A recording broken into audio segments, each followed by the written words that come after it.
Pony Tales. Read by Scribbler.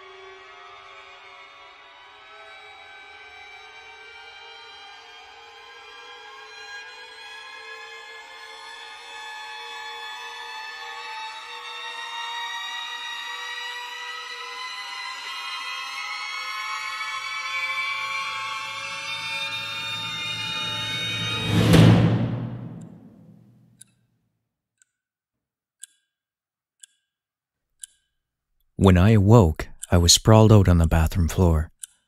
I felt groggy. The question that buzzed around inside my head was, what had happened to me? Shakily, I got to my hooves. It was then that I noticed the shattered glass littering the floor like snowflakes. With a start, I partially recalled the events of last night.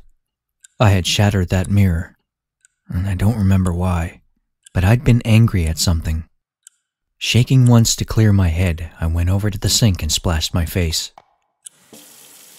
Briefly, I took note of the blood splatters across the chrome. It looked like fireworks. Feeling better every moment, I walked out of the washroom and into my bedroom. Once there, I reached into a drawer and pulled up my bodysuit. After I had put it on, I made my way to the metal countertop where my StatCon was charging. Taking it off the charger, I clipped it around my ankle. With a small beeping noise, it came to life. I was set and ready to start my day. Leaving my room, I entered an elevator. After the doors closed and I pushed the basement button, I leaned back on the railing and waited out the trip. As the elevator began to drop, I felt sudden concern. A moment from last night flashed behind my eyelids. Me, gazing at my own rage-filled reflection in the mirror, and then smashing it.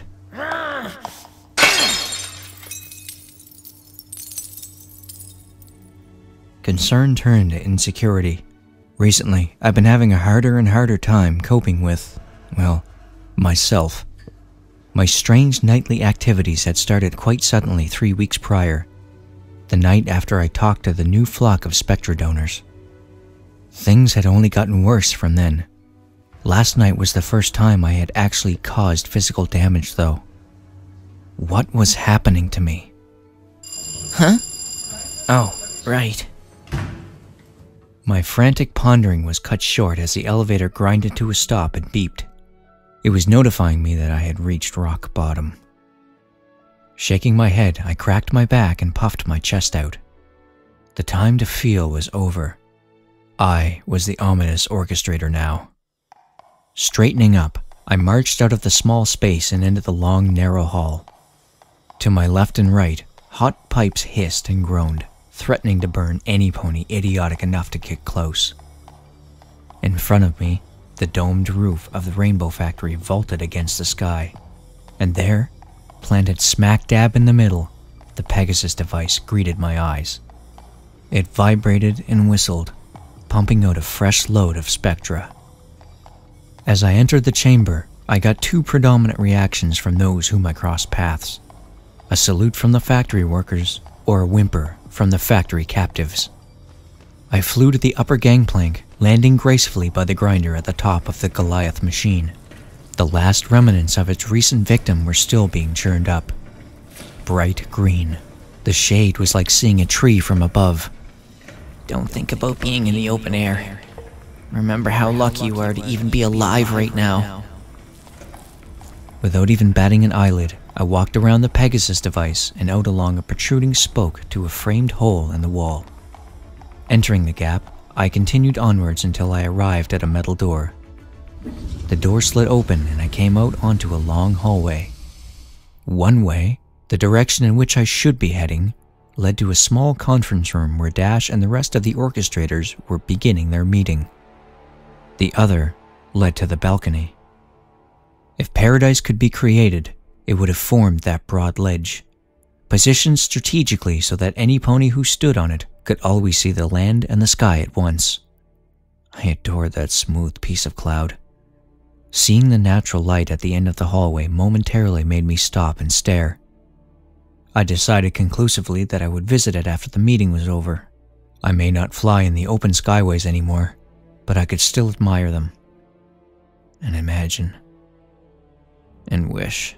No! Ripping my gaze away, I turned and made my way towards the conference room. On arrival, I pressed a button. The door connected to the terminal silently slid open. So, you chose to come in the end. Good. Dash smiled. We were just about to start the presentation. Please, sit down. I nodded and hurried to my designated spot around the horseshoe-shaped table, marked out by a tinted name tag. When I settled in, Dash nodded and began to speak. Now that we're all here, I'd like to start. For those of you who didn't know, today marks 3 months since the uprising. A few murmurs broke out. We rarely spoke of what had happened. Yes, the one where Scootaloo Her voice cracked saying that name. rallied the rest of the degenerate flight school failures and fought back against our authority in an effort to upset the balance of the Rainbow Factory. She moved over to the wall and clicked a button. The large screen at the head of the table flickered to life. I spent a long time trying to figure out something that was bothering me. I brought the video feed from our floor's cameras that day. I'd like you all to watch it. Let's see if you can figure out where we went wrong. The lights dimmed and my attention was drawn to the screen. As the footage began to roll, I felt the twang of something deep down in my heart. As the events of that day unfolded again in front of me, I began to shiver. What was going on? My stomach clenched, and I felt as though I was about to throw up. Unbidden, I recalled something a pony, I guess you might call him a friend, had told me once. He had been one of only 2 friends I ever had in those earlier stages working in the Rainbow Factory. They had both died long before the uprising. One had been the purple filly with the birthmark. The colt was a pony of few words, so when he spoke, it was because he was telling you something very important. He had talked to me the day after I'd murdered that filly, mere hours before the guards came to fetch me out of the cells forever.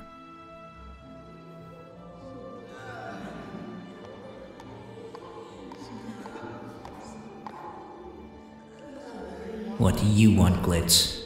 Sitting here all by your lonesome. Thought you might need some pony to talk to. Yeah, well, I don't. I'm fine. You're not fine. I am so. You killed someone yesterday. Barely slept a wink last night. And you're more jittery than a long-tailed cat in a room full of rocking chairs.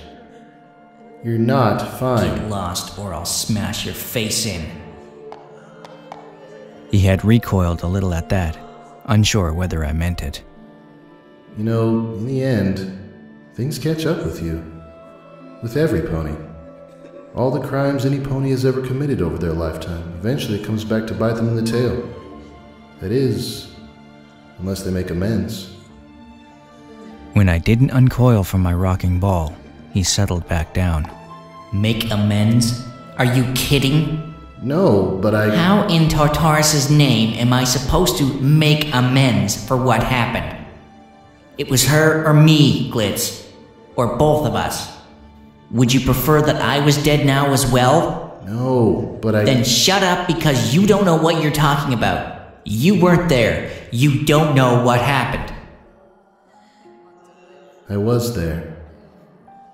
I was bringing back empty Spectra vats with Cumulus. I saw you.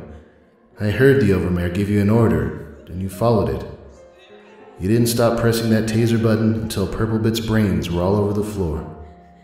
When you came back and didn't mention it, I got worried about you. Get lost. I'm fine. She deserved it. It was her or me. He had stared at me by then, clearly disappointed. You've changed. You weren't like this in flight school. Have you caught the memo yet? Everything's changed. We all have. This place changes ponies. Yeah. He had gotten up and then walked slowly away from me. I guess it does. If they let it. At the time, I had only raged at him. Now, however, 3.5 years later, I finally registered his words. Was that what was happening to me? Life at the Rainbow Factory has certainly changed me, but were the past atrocities beginning to come back to ruin me? I wished dearly that that was not the case. Like I need to add being haunted by ghosts in the list of reasons why this place sucks. I shook my head before returning my attention back to the screen. I concluded that the next time I start acting weird, I'd catch myself and counter my behavior. As the screen died, Rainbow Dash faced us all. You've all seen the footage now, so tell me, what was our downfall? Poker Eyes, a burly orchestrator with a crooked grin, raised his hoof. The Overmare turned her attention to him. The guards were our downfall, man. The revolt was something we were not prepared for. I think the problem behind it all was a simple lack of training. He paused momentarily. Then again, nowadays, and only because of the revolt, we've incorporated new elements into our routine. We shouldn't have to deal with that problem again. Wrong and wrong. Rainbow Dash emphasized her distaste by pointing one of her covered hooves at the speaker. We've just been lucky that it hasn't reoccurred. I can bet you that no matter how well our soldiers are trained, they will not be ready to contain a problem of that scale effectively. For a moment, she stopped talking, choosing instead to look around at the 13 orchestrators in silence. Any other brilliant theories? Flaxen, a yellow mare with a tattered blue mane, lifted her hoof. She was sitting right beside me. They flew, ma'am. I looked over in amusement at the stupid pony. What a foolish response.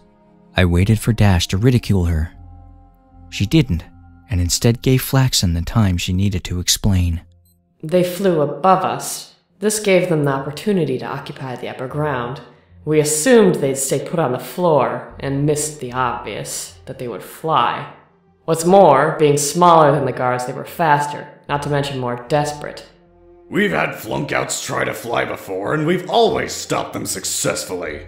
But not as a group. They always tried to escape in ones and twos, so we're easier to put down. This lot got organized remarkably quickly, so when they took to the air, we weren't ready for them.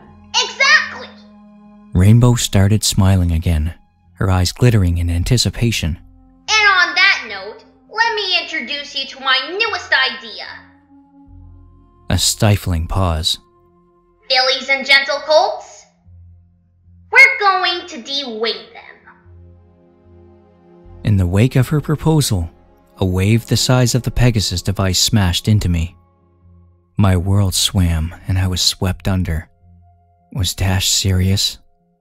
De-winging was by far the most demoralizing and humiliating thing one Pegasus could do to another.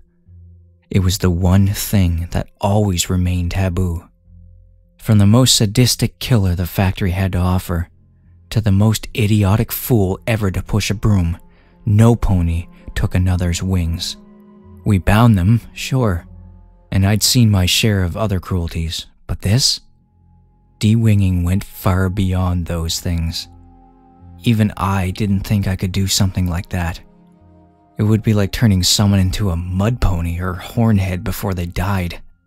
Couldn't we just bind their wings on arrival? No! Didn't you hear, Flaxen? They were organized. What's to say that even with their wings bound, they wouldn't try that again? What's to say there isn't another Scootaloo out there waiting to be a spanner in our machine? You! Dash looked at me. I'm giving you the honor of orchestrating this new operation. On arrival, flunkouts will be bound, and in short order, their wings will be taken. Let them know this will happen, every pony. Demoralize them. Crush any thought of escape before it has time to grow. Her words jolted me out of my thoughts and into a reality even worse that I could have created with my mind. Me? I sounded like an idiot. You want me to orchestrate the de-winging? No, the pony behind you. She spoke so sarcastically that my cheeks burned. I was the last on the far end of the horseshoe. Behind me was only the door. Well... I started to speak but stopped. I was more than apprehensive. Well? Her wings flared in annoyance. Do you mean to say that you have no desire to run the program? Or are you telling me you can't cope with that level of responsibility? I caught myself. Of course I'll do it, Overmare. I was just wondering where I'd be located, that's all. Her wings fell to rest idly again. I sighed in relief. As I suspected. I've known since I thought of this idea that you'd be the colt for the job. I think you'll do excellently. You start next week when the new shipment arrives. Thank you. I'll meet with you privately to figure out details, soldier. For now, meeting dismissed, every pony. I nodded and got up. I knew that I'd start screaming in hysteria or something if I stayed in the room for much longer. Pegasi always died with their wings on. Even those fed into the machine kept their wings. Whenever I fought some pony in the cells, I never took their wings. Bent them and broke them, maybe, but I never stooped as low as to take them off. I have some things to tend to. Gentle colts? Fillies? I nodded at the other orchestrators. I'll see you on the floor. As soon as the door slid closed behind me, I stumbled. My breathing was choppy and my heart twitched sickeningly. Willing myself to walk on, I stumbled down the hall and out onto the balcony. When I arrived, I collapsed against the balustrade, exhausted and with only a half notion of getting back up. Lying with one hoof dangling over the edge, I looked down at the world. We were drifting over Ponyville. Far below, like colorful ants, ponies milled about, bartering, interacting, playing in the fields, all oblivious to the fact that Equestria's largest slaughterhouse was floating right above their heads. I felt the twang of something I hadn't felt in a long time. Sadness. I'm one of the lucky ones. I tried desperately to remember my life before the Rainbow Factory, but came up largely blank. I recalled a few details, but they were like splashes of color on a blank canvas. Something about roses, sitting at a potter's wheel, a girl I kissed once, a friend I had once. All fragments of a life now so thoroughly lost to me that my brain had let go of it rather than hold on and grieve. I realized with a start that I'd forgotten what it felt like to live in a normal society. I began to cry, deep, heaving convulsions that threatened to rip my lungs out and tear my heart in half. I choked on long repressed tears, set free now by the crossing of boundaries not even I had known I would care about crossing. I tased a filly to death when I was the same age as her. I kicked a colt's head in just last month. I cleaned up the discarded body parts of my classmates. Why is this bothering me so much? For minutes, maybe hours, I sobbed until I had no tears left to shed. Only when I had drained myself dry did I take a deep breath and, using the railing as a crutch, got up.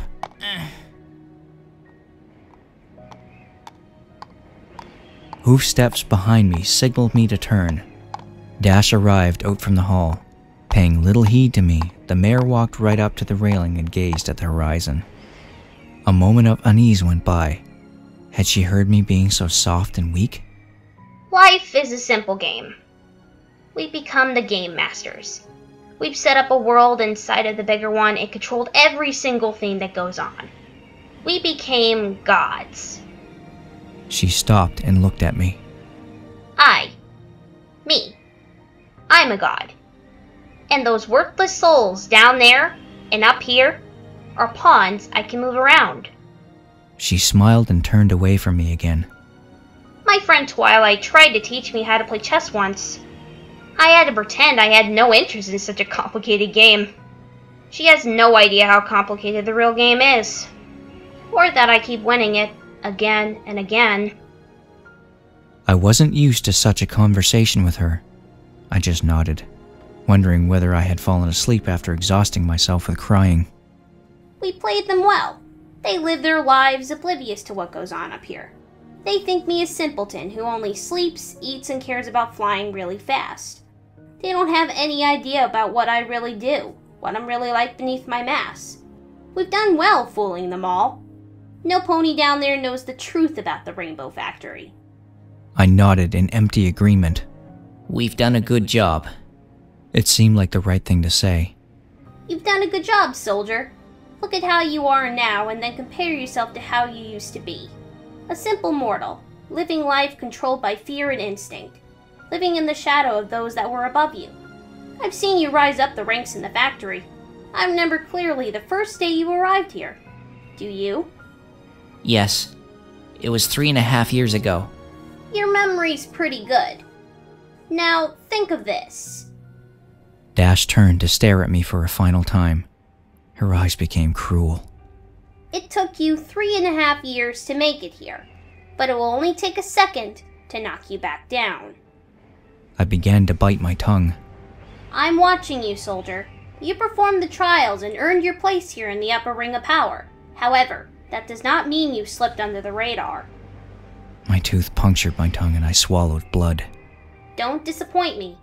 I have had enough ponies I care about and trust ultimately disappointing me. Are we clear? I nodded and began to back away, slowly making it to the door. Her gaze followed my every move.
That was Awoken Part 3.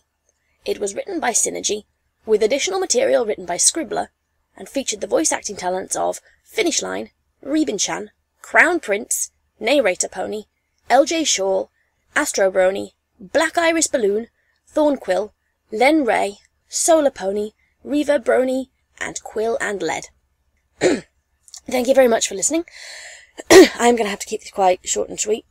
Short and sweet this week, because I've actually been quite poorly throughout the entire of the last week with flu. I can feel myself at the moment. This is Friday night at this point, and it's about 5 to 9 at night, and I still want to go and sleep. So I'm going to keep this pretty short and sweet so that I can go and pass out for a few hours and try and catch up on my sleep debt. Which people know, I don't sleep most nights. I go on like 2 to 3 hours of sleep, and then on Friday I just crash. Sometimes in the middle of Skype calls. Don't I, Reverb and Lost? Right. Yes. Thank you very much to everybody who contributed their voices to this part. The background voices in this really do make these readings, so I'm eternally grateful to everybody who submitted ad-lib lines, because apart from anything else, ad-lib lines for background characters are really hard to do, because I've done it before now. I get to recording, and I can see the counter moving that it's recording me, and there's nothing going on upstairs. Which, you know, some people would say that's a regular day for me, but there's absolutely nothing coming out. And so, thank you very much to all of the background voices, and even more thank you to people who contributed who I wasn't expecting would say yes! Ah, God, I'm dying! Ah! Right, no I'm not. So thank you to everybody who participated in this week's chapter. Right, when my voice comes back, the video I mentioned last week about auditions, yeah, that will be coming out this week, when I can talk again properly, and not cough my way through a recording. This week I have 2 pieces of fan art I'd really like to share with you. The first one is by Keyframe, but was commissioned by Katebug, so thank you very much to you two, because this is gorgeous. This piece of fan art of, well, me, my pony Sona. My pony Sona. I've been told that those are come hither eyes. Right? She definitely looks much prettier than I was ever expecting when I designed her, so thank you very much for this. Keyframe, I love your style, and Katebug, I am going to have to noogie you like crazy when I meet you again. So thank you very much. And second of all, I have this one, Running from Time, by Irish Wristwatch 12. That's an amazing username, that is really amazing. But I adore this one. This is my Skype picture at the moment, because, yeah, especially with this week, where there's just not enough time in the day, but my eternal hatred of ticking clocks also comes into this. So having my pony Sona hanging off a gigantic clock, I fucking adore this. It just appeals to me on so many levels. Plus, it reminds me of one of my absolute favourite films ever. And I do mean ever. This was my favourite film as a kid, and it maintains to this day because it has Vincent Price in it, and that is Basil the Great Mouse Detective. No joke, I loved that film so much as a kid that I wore out the VHS tape. Like, there's a whole sections where you can hear sound and there's nothing on the screen because I've worn it out. So I adore Basil the Great Mouse Detective. I adored that scene on the clock at the end. So to have this one, which reminds me of it, I fucking adore this fan art. Thank you, Irish Wristwatch 12. Can't talk. I will talk long enough to say thank you to my patrons. I'll also stop doing that voice because that's really bad. So thank you very much to Griffin Productions, Dawn Holland, Quill and Lead, Red Tiger, Liney Pony, Ian Jensen, Shining Tevos Star, Marcus. It is becoming a compulsion now. Stephen Knight, The One Ryu, Mystic Mystery, Andrew, Xena, Norman, Mad Curse, Starlight Stream. I did say stream last time, but I've got a bit of an overbite, so it may have sounded like scream. Ask Nightmare Luna, Ilya Leonov, Nova Launch, Warrior of Virtue, Peregrine Caged, Greg F., Ed Arthur, and Sturdy Solus. Thank you very much to everybody. And in addition to all that, this week I was in Goodyear Serenade's 4th episode of Silent Ponyville, the first one. So I'm going to link that below, and everybody should go and listen to it, because it is awesome. Okay, and with that, I shall bid you adieu, because my voice is starting to give out. I can feel it. I'm going to go and sleep. Sleep the sleep of those who do not have to get up for work in the morning. Be lovely to each other, and good night, everybody.